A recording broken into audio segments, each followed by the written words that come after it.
Section 4.9, finally the end of chapter 4. It's a very long chapter. We are going to perform some transformations. In section 4.3, we just looked at them and just followed them. You are going to have an original figure, which is transformed into an image. So that second figure will be called an image. An example would maybe be triangle ABC, then gets transformed onto triangle PQR, becomes PQR. If you can see this, I color-coded it. The A becomes P, the B becomes Q, the C becomes R. And we're going to do a bunch of these in a coordinate plane, meaning basically a graph, but more specifically, in a coordinate plane, a translation moves an object a given distance, left or right, and up or down. So if we're talking specifically about a translation, remember we have translations, rotations, and reflections. A translation's only going to move it left and right, or left or right, and up and down. What does a translation in a coordinate plane look like? So you're going to have points on a graph. X always comes first, X, Y. And then it becomes, you're going to take your X value and move it an A distance. If it's left, it's going to be subtract. If it's right, it's going to be positive. And then you're going to take your Y values and move them a B distance. If it's positive, it'll be up. If it's negative, it will be down, if it's a subtraction sign. So taking a look at a diagram like this, the blue is your original figure. The red is your new image. It took the blue, moved it right a certain amount of spaces, and then up a certain amount of spaces. But it did not change the shape or the actual form of the image. It just went over and up. Yes, it looks like it went in a diagonal like this. It ended up in that diagonal, but how do we do that in a coordinate plane? We move it right, and then we move it up.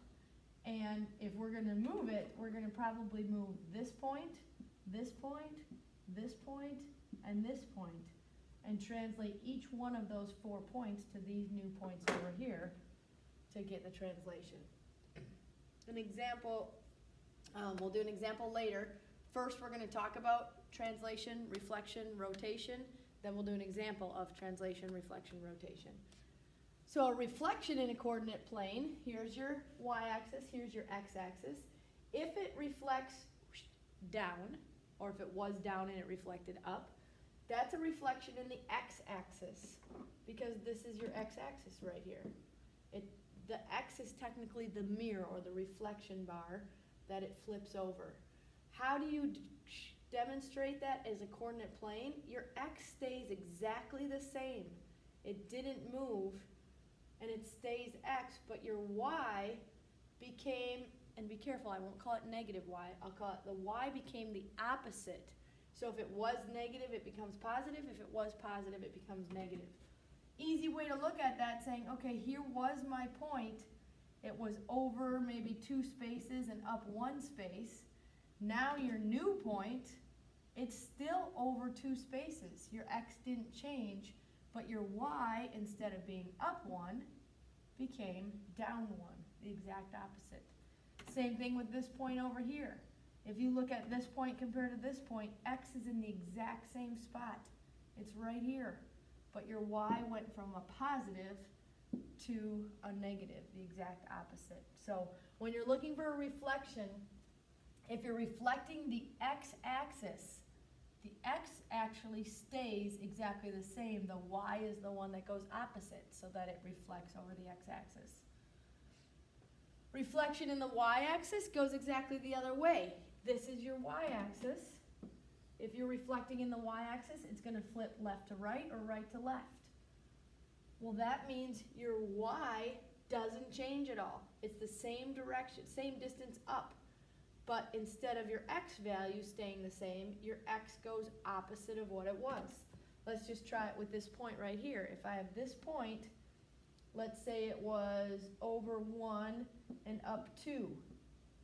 Okay, we want to reflect it over the y-axis. Here became our new point. It's still up 2 spaces. Your y didn't change. But your x did. It went from positive 1 and it reflected to a negative 1, the exact opposite. So when you're reflecting in the y-axis, the y stays, the x is the one that goes opposite. All right, rotation in a coordinate plane. So we've got translation, reflection, rotation. If a rotation is shown in a coordinate plane, the center of a rotation, and you may want to underline that, is the origin.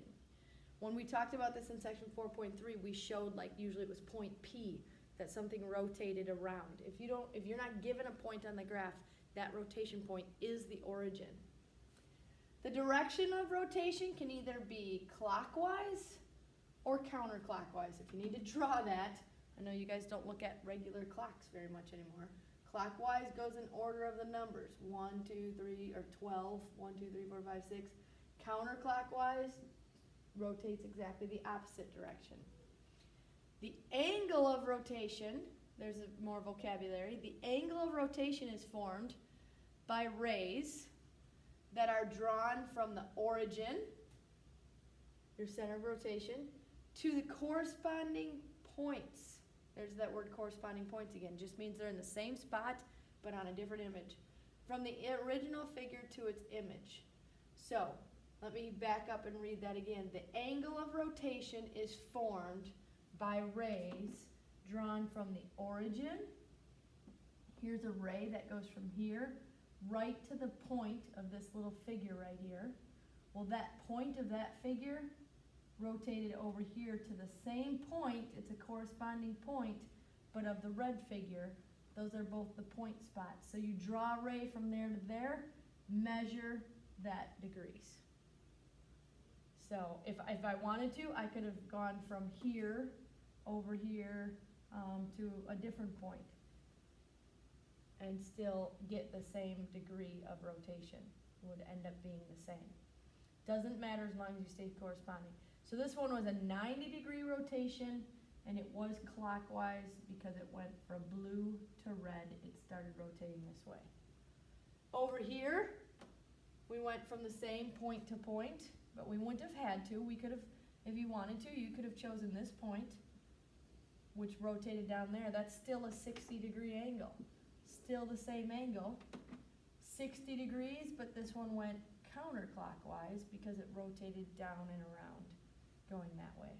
So what angle are we measuring? Right in here. All right, so translation, reflection, rotation. Let's do examples. Translation in a coordinate plane. It's going to ask you to draw these 4 points. Go ahead and pause it if you need to. Put them on the graph. Make sure you go X first, then Y. And please label them A, B, C, and D.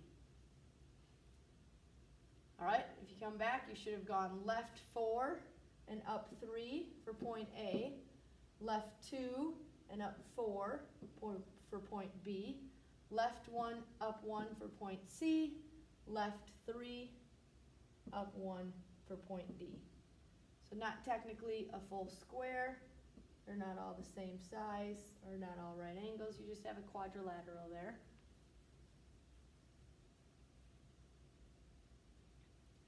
Okay, we want to translate that by the coordinates of +5 for every x, down 2 for every y. And instead of taking this A on the graph and trying to go, all right, I'm going to move this over 5 and I'm going to move it down 2 and then I'm going to draw it.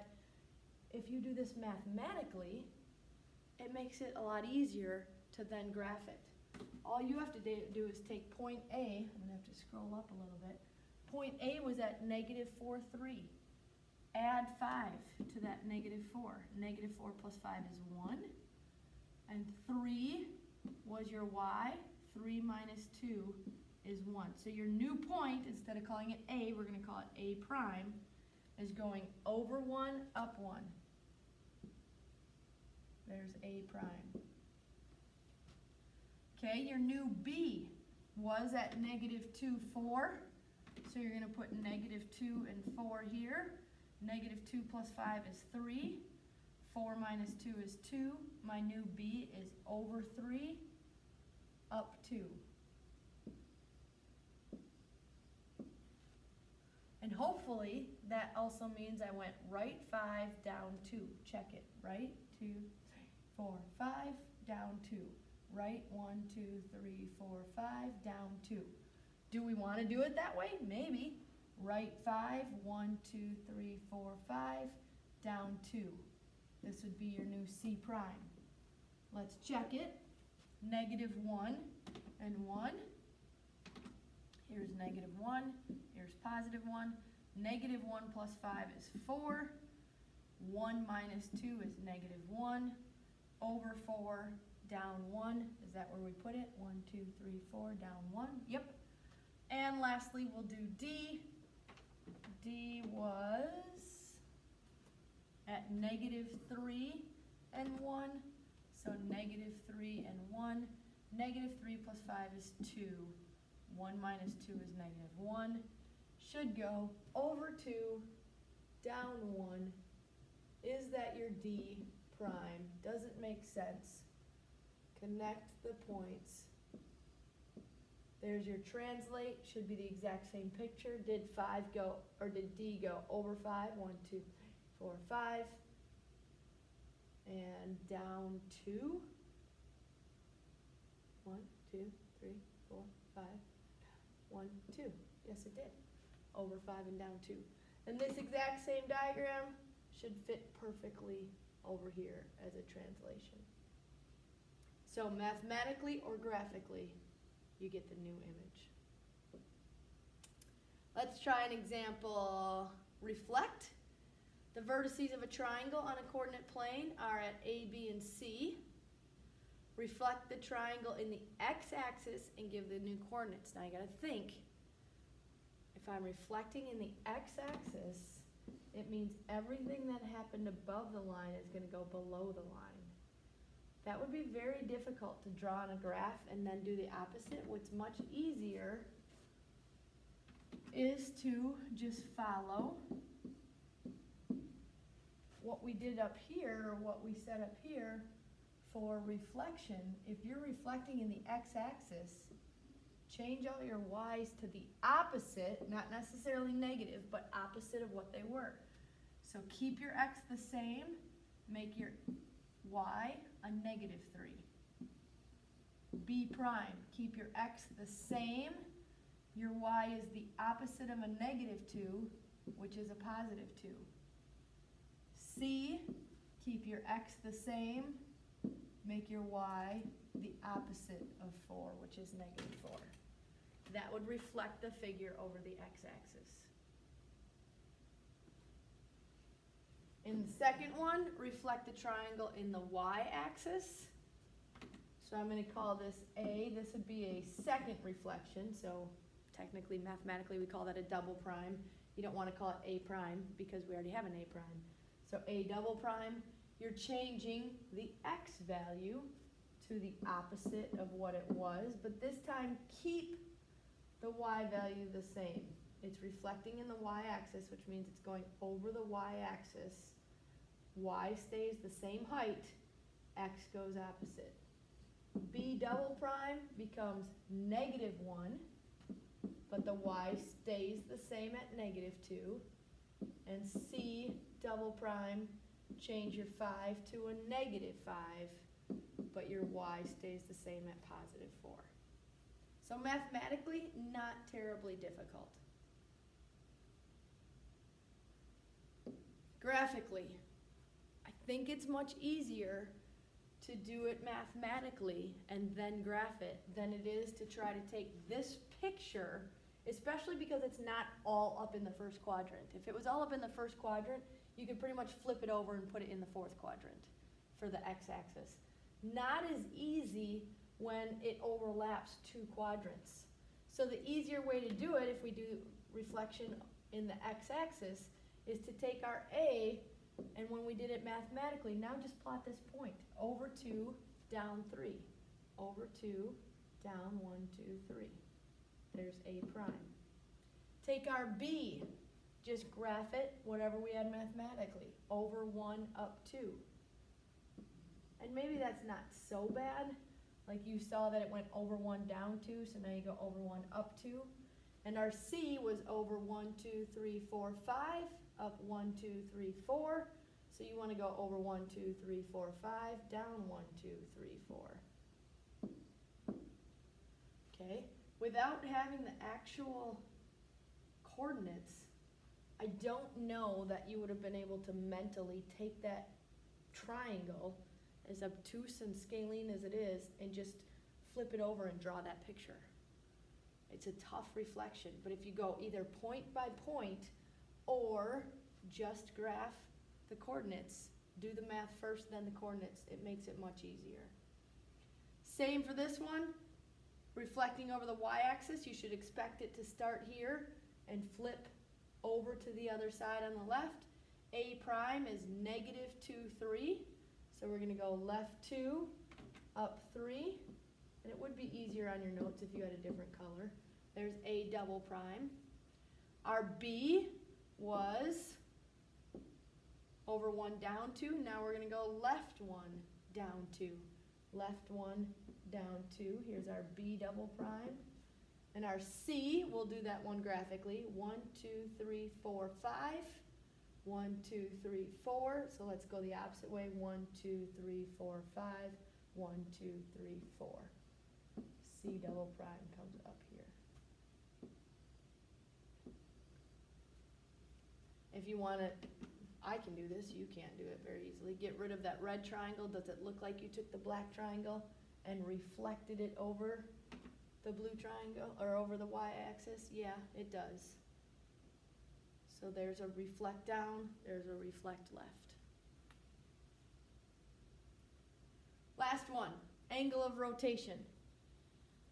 Give the angle and direction of rotation from triangle PQR to triangle STR. So not only do we have to come up with the degrees, but did it go clockwise or counterclockwise? How can you tell? Well, here's your origin. There's your center of rotation. We took blue and we spun it, and it said if you draw a ray from the origin to the point, I'm going to draw it from R to T. I'll draw it with the highlighter so you can see it better. If I draw this ray from R to T, I have to also draw it from the origin to P. No, wait. PQR to triangle STR. Uh-oh. That was written in the wrong order. If you have triangle PQR to STR, it was written wrong. Remember, we talked about order over here has to be in the right order. The P should be lined up with the T, and the Q should be lined up with the S, and then the R. So triangle STR. So if I draw that ray, and then I draw the ray to T, and I also draw it to P, oh, look at that angle. It makes a perfectly straight angle ray. Ray going that way, ray going that way. It went 180 degrees because your angle that you made was a perfectly straight line. It didn't go like this. It went perfectly straight, 180 degrees. Okay, here's something unique about 180 degrees. Only works with 180 degrees.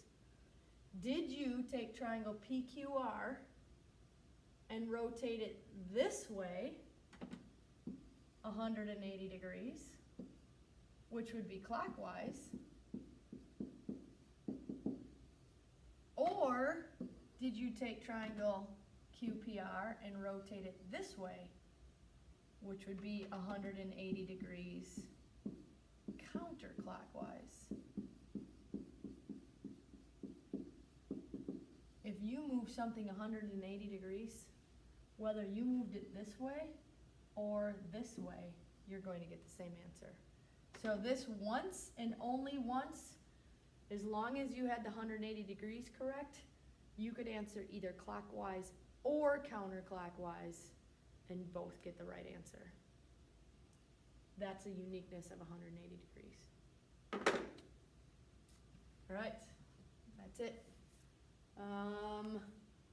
Good luck on translating, rotating, and rotate, no, translate, reflect, and rotate. Translate, reflect, and rotate. Now you gotta perform those duties.